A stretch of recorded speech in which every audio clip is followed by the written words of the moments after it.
கொழும்பு கட்புல அரங்கேற்ற கலைகள் பல்கலைக்கழகம் எதிர்வரும் 13ஆம் தேதி வரை மூடப்பட்டிருப்பதோடு பல்கலைக்கழகத்தின் விடுதிகளும் இந்த காலப்பகுதிகளில் மூடப்பட்டிருக்கும் என அறிவிக்கப்பட்டுள்ளது. ராஜகிரிய மற்றும் தெஹிவளை பகுதிகளில் உள்ள பல்கலைக்கழக விடுதிகளை சூழவும் டெங்கு காய்ச்சல் அதிக அளவில் பரவியுள்ளது. தற்போது ஏனைய பல்கலைக்கழகங்களை அவ்வாறு மூடுவது தொடர்பில் எந்தவொரு கலந்துரையாடலும் நடத்தப்படவில்லை. டெங்கு நிலைமையினால் மாணவர்களின் விரிவுரை வருகையில் ஏதேனும் சிரமங்கள் ஏற்பட்டால் அந்தந்த பல்கலைக்கழகங்களில் தேவைக்கேற்ப தவறுபட்ட விரிவுரைகளை மீண்டும் நடத்துவதற்கோ அல்லது செய்முறை பரீட்சைகளை மீண்டும் நடத்துவதற்கோ சில வேளைகளில் வாய்ப்புகள் வழங்கப்படும். இந்த வருடத்தின் இதுவரையான காலப்பகுதியில் பதிவான டெங்கு நோயாளர்களின் எண்ணிக்கை 56,000-ஐ கடந்துள்ளது. ஜூன் மாதத்தில் மாத்திரம் 21,556 நோயாளர்கள் பதிவாகியுள்ளனர்.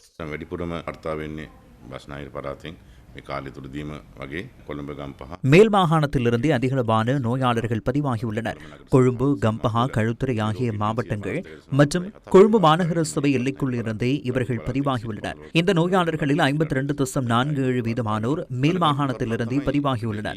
15% தென் மாகாணத்திலிருந்தும் 8.6% சப்ரகமுவ மாகாணத்திலிருந்தும் பதிவாகியுள்ளனர். துரதிருஷ்டவசமாக ஒரு வீட்டில் 2 டெங்கு நோயாளர்கள் இருந்தும் மீண்டும் அங்கு சென்று ஆய்வு செய்த போது அந்த வீட்டுக்குள் இன்னமும் நுழம்பு குடும்பிகளுடன் டெங்கு நுழம்புகள் உருவாகும் இடங்கள் காணப்படுவதை நேற்றைய தரவுகள் சுட்டிக்காட்டின. பல வைத்தியசாலைகளில் உள்ள மருத்துவ விடுதிகள் அல்லது சிறுவர் விடுதிகள் அனைத்தும் நிறைந்து காணப்படுகின்றன. இது வைத்தியசாலை கட்டமைப்புக்கு பாரிய சவாலாகும். நாடளாவிய ரீதியில் இன்று முதல் மேலும் 3 நாட்களுக்கு டெங்கு ஒழிப்பு வேலை திட்டங்களை முன்னெடுப்பதற்கு தீர்மானிக்கப்பட்டுள்ளது.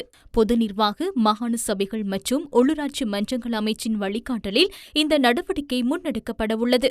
இன்றும் பல பகுதிகளில் டெங்கு ஒழிப்பு வேலை திட்டங்களும் விழிப்புணர்வு நடவடிக்கைகளும் முன்னெடுக்கப்பட்டன. டெங்கு காய்ச்சலை கட்டுப்படுத்துதல் மற்றும் தடுத்தல் தொடர்பான தகவல்களை வழங்குவதற்காக நிறுவப்பட்டுள்ள கட்டுப்பாட்டு அறைக்கு ஒரு வாரத்திற்குள் 207 முறைப்பாடுகள் கிடைத்துள்ளன. அவற்றில் பெரும்பாலானவை நுழம்புகள் பெருகக்கூடிய வகையில் காணப்படும் வளாகங்கள் தொடர்பாகவே கிடைத்துள்ளதாக தேசிய டெங்கு ஒழிப்பு பிரிவின் பதில் பணிப்பாளர் டாக்டர் கபில கண்ணங்கர தெரிவித்துள்ளார். டெங்கு பரவக்கூடிய இடங்கள் குறித்து ஏதேனும் சந்தேகம் காணப்படின் 011-1966-366 என்ற தொலைபேசி இலக்கத்தினூடாக முறைப்பாடுகளை மேற்கொள்ள முடியும். சுகாதாரத்துறையினராகிய நாங்கள் அனைவரும் தொடர்ந்து விழிப்புணர்வை ஏற்படுத்தி வருகின்றோம். இந்த நோய் தொற்றுக்குள்ளானவர்களை காப்பாற்றுவதே முதன்மையான நோக்கம்.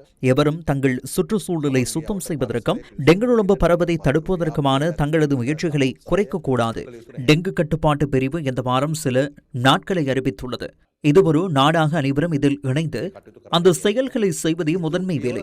எந்த தடுப்பூசி கொண்டுவரப்பட்டாலும், எந்த லூபாக்கியா பாக்டீரியா கொண்டுவரப்பட்டாலும் அல்லது வேறு என்ன அமல்படுத்தப்பட்டாலும் நுழம்புகள் இனப்பெருக்கம் செய்யும் இடங்களை கட்டுப்படுத்துவதே முதன்மை நோக்கமாகும்.